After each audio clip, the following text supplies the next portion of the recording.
Welcome to the Preach Book Club. I'm here with Brian Draper, whose recent book, Soulfulness, has just come out with Hodder and Stoughton. Awesome. Yeah. So, Brian, you're variously described as a spiritual advisor, author, and thinker. So, my first question is really, what does a thinker do all day? What does a thinker do all day? Yeah, I don't know how much I am a thinker, really. I try not to think too hard, but I have a lovely range of things that I manage to do, from working with organisations, helping them to find better rhythms, to leading retreats, writing articles, occasionally doing Thought for the Day on the radio. And I think what I do for people, I've realised that what I do for people is to create space, whether it's through retreats or articles or whatever it is, that they have permission to step into, to reconnect at a slightly deeper level with themselves, with God, with nature, and to bring something of that back into their everyday lives.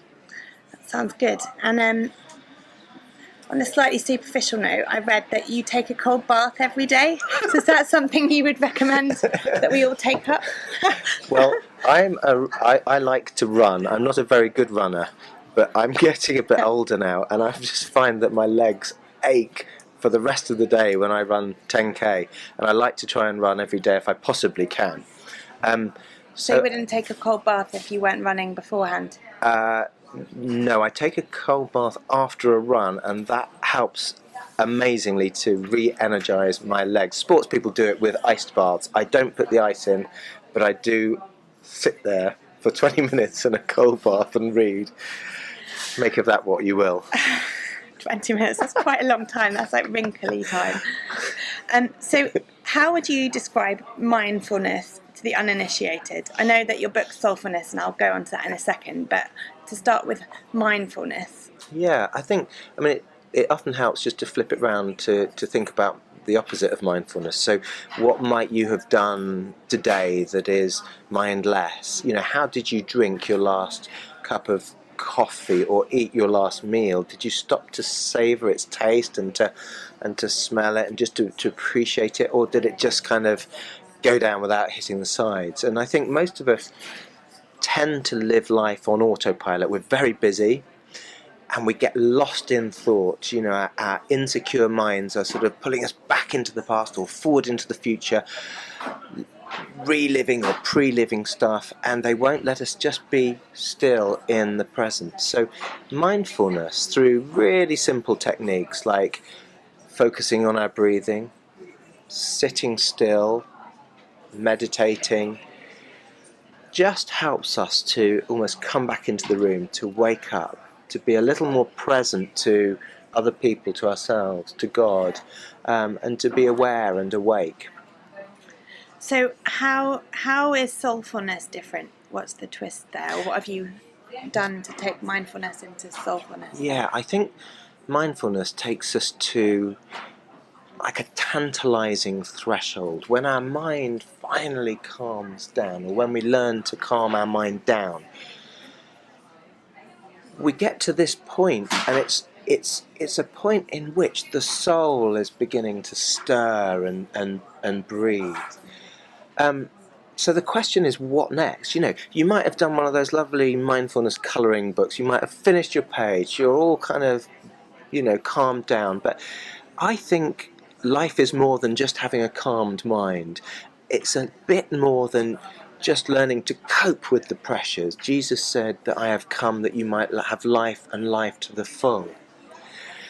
And we have these moments, tantalizing moments of reconnection, whether it's through practicing mindfulness techniques, or you may just be out in the countryside and you see this amazing rainbow, for instance, and you're just stopped in your tracks, as I was recently, in absolute wonder, and something stirs and you feel this deep sense of reconnection with nature, with place, with God, with wonder.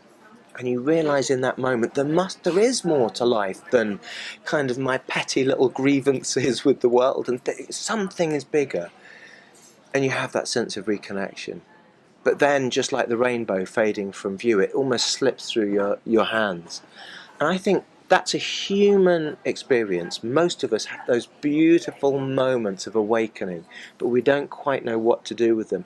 And what I'm trying to explore through the book is how to capitalize on that, how to go deeper, so that we understand more about our unique God-given self. How has God made me in my soul level to be unique? To relate more deeply at a soul level, deep level, to each other, to ourselves, to the planet, to God, and then to express that soulfully in a life well lived, creatively, differently, sometimes, courageously in a very different way. Thank you. So I think that leads really nicely on to what I'm the last question, which is, as you know, this is a book club for preachers. So how might the practice of soulfulness make someone a better preacher? Great question. Well, I suppose you could first ask, how many times have I been trapped in a soulless church service, maybe, what can I do to bring an element of soul, of heart and soul, of life and soul to the craft of what I'm doing? When I lead sessions at my Anglican church, I lead a session called Hush, which is a contemplative space.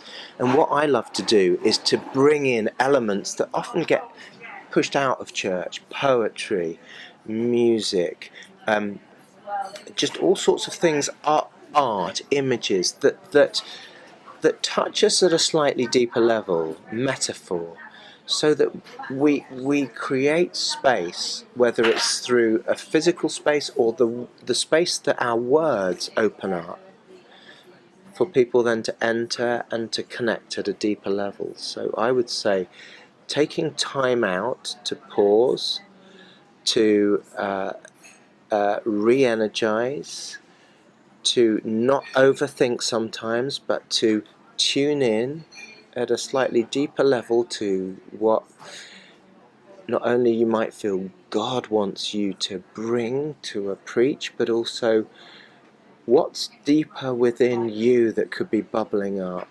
especially the creativity that is your own unique creativity, and allow that to flow. And I think as we do, we release other people's creativity. We give them permission to step into space and to discover more of who God has created them to be and what they can do in that uniqueness themselves. Brian, it has been a pleasure. Thank you, and I hope you will all not only read the book but experience what's on offer there and let it feed into your ministries.